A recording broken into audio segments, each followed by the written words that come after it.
Gaurkoan, funtzio linealak zer diren eta hauen ezaugarriak zein diren ikasiko dugu.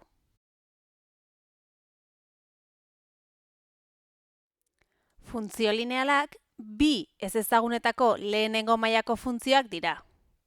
Hauek, lerro zuzen baten bidez irudikatzen dira. Adibide hauetan ikus dezakegunez, lehenengo funtzio hau lineala da lerro zuzen batez irudika daitekeelako, bigarren funtzioa ez da lineala, ez delako lerro zuzen bat, eta azkeneko funtzioa lineala dela esango genuke, lerro zuzen baten bidez irudika daitekeelako.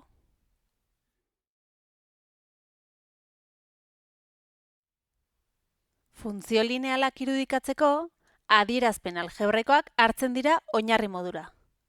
Funtzio lineal hauen adierazpen algebraikoaren forma honako hau izaten da.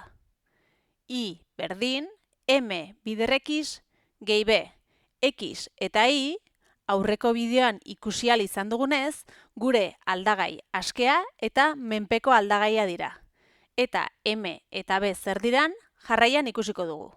M gure zuzenaren malda izango da. M edo malda 0 baino handiagoa edo positiboa denetan, funtzioa gorakorra izango da. Aldiz, malda 0 baino txikiagoa, hau da, negatiboa den kasutan, funtzioa berakorra izango da. Malda kalkulatzeko honako formula hau erabiltzen da. Aurrerago ere ikusiko dugu hau nola aplikatu. Hasteko, zuzeneko bi puntu identifikatuko ditugu. Eta bi puntu hauen koordenatuak zein diren zehaztuko dugu. Hori nola egiten zen gogoratzeko, funtzioak izeneko bideoa eskuragarri duzue kanalean. Behin bi puntu hauen koordenatuak zein diren ezagututa, bigarren puntuaren i koordenatua ken lehenengo puntuaren i koordenatua, zati, bigarren puntuaren x koordenatua ken lehenengo puntuaren x koordenatua egingo genuke. Modu honetan, zuzenak zein malda izango duen ezagutuko dugu.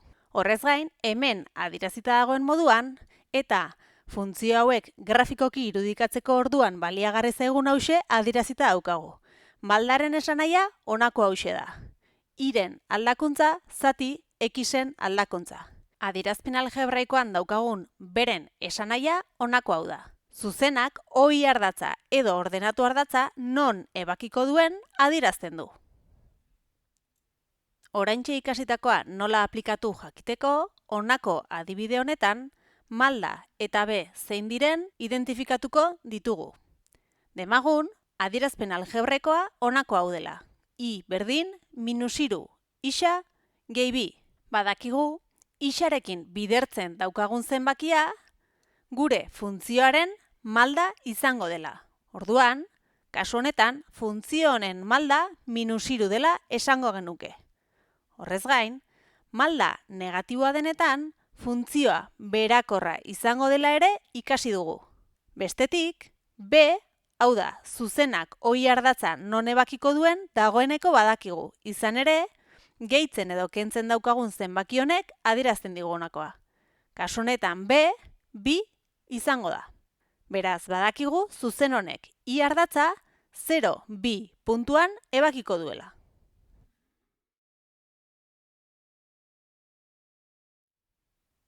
Lehenengo mailako funtzioen adierazpenak 3 motatakoak izan daitezke.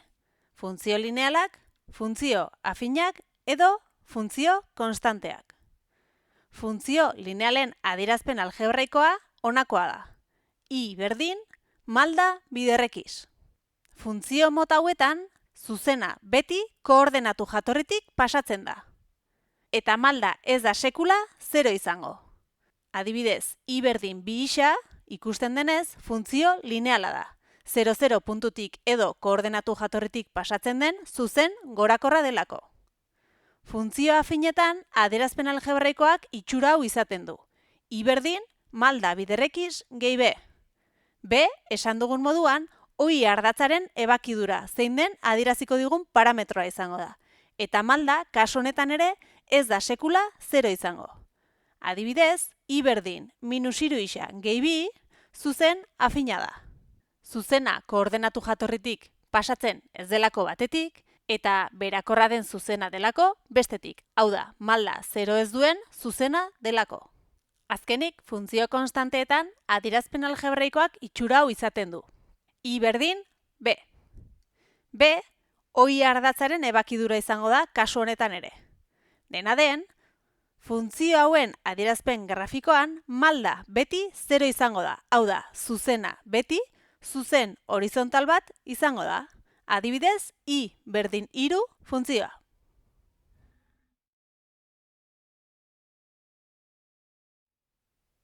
Orain, funtzio linealen adierazpen algebraikoa izanik, honen grafikoa nola irudikatu behar den ikasiko dugu.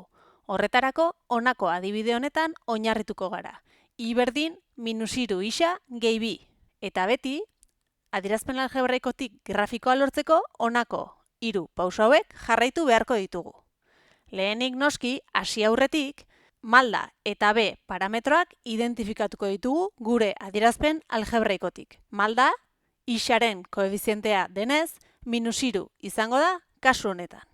Eta B gaiaskea denez, kasu honetan bi izango da. Grafikoaren eraikuntzan, lehenengo pausoa honako hau izango da. Ordenatu ardatzaren ebakidura, koordenatu sistema kartesiarrean kokatuko dugu. Hori gogoratu B parametroaren bidez jakiten dugula.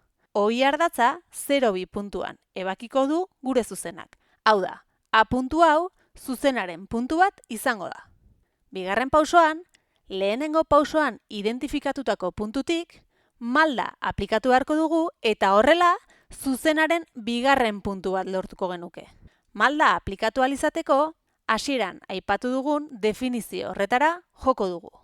Esan dugunez, malda zatikieran adierazita, kasu honetan -3 zatiki bihurtuta -3 zati bat litzatekeena, honako hauxe adieraziko liguke. Zenbakitzailean daukagun zenbakiak iren aldakuntza adierazten du. Eta izendatzailean daukagun zenbakiak aldiz, xen aldakuntza. Beraz, badakigu, xen pauso bat positiboan, hau da, eskuinaldera egiten dugunean, I ardatzean, 3 negatiboa izanik beruntz egin beharko ditugula. Hori egiteko, lehenengo pausoko puntutik abituko gara beti. Puntu honetatik bat eskuinaldera esan dugunez, eta 3 bera, bat, bi, 3. Modu honetan, zuzenaren bigarren puntua lortzen dugu. Azkenik, 3. pausoan, bi puntu hauek elkartuz, funtzioaren adierazpenari dagokion zuzena irudikatuko genuke. Modu honetan, I berdin -3 isa gehi bi adierazpen algebraikoaren grafikoa honako hauxe dela esango genuke.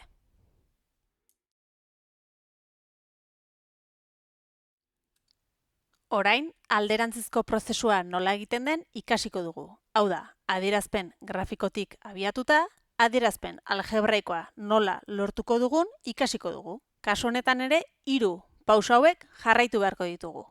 Lehenik, adierazpen grafikoaren malda kalkulatuko dugu. Hasieran aipatu dugun moduan, malda zein den kalkulatzeko, lehenik zuzeneko bi puntu identifikatu behar ditugu. Adibidez, A eta B puntuak identifikatu ditut. Haren koordenatuak 0, -1 dira. Eta beren koordenatuak 1, 2. Orain, maldari dagokion formulan koordenatu hauek ordezkatuko ditugu. Bigarren edo B puntuaren I koordenatua 2 dela esan dugu, ken lehenengo puntuaren I koordenatua, -1.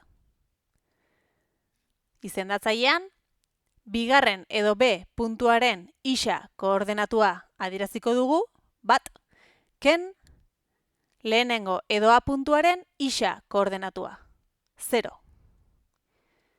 2 ken 1, 3. Eta 1 ken 0, 1. 3 zati 1, 3. Gure funtzioaren malda orduan, 3 dela kalkulatu dugu. Bigarren pausoan, adierazpen grafikoak ordenatu jatorria non ebakitzen duen identifikatuko dugu. Hau da, gure B parametroa zehaztuko genuke. Kasu honetan, funtzio honek I ardatza 0, -1 puntuan ebakitzen duenez, B parametroa -1 izango da. Azkenik, 3. pausoan, lortutako bi balio hauek adierazpen algebraikoan ordezkatuko ditugu. I berdin, malda bider X gehi B adieraziz, M-ren ordez 3 jarriko dugu eta B-ren ordez -1 kasu honetan.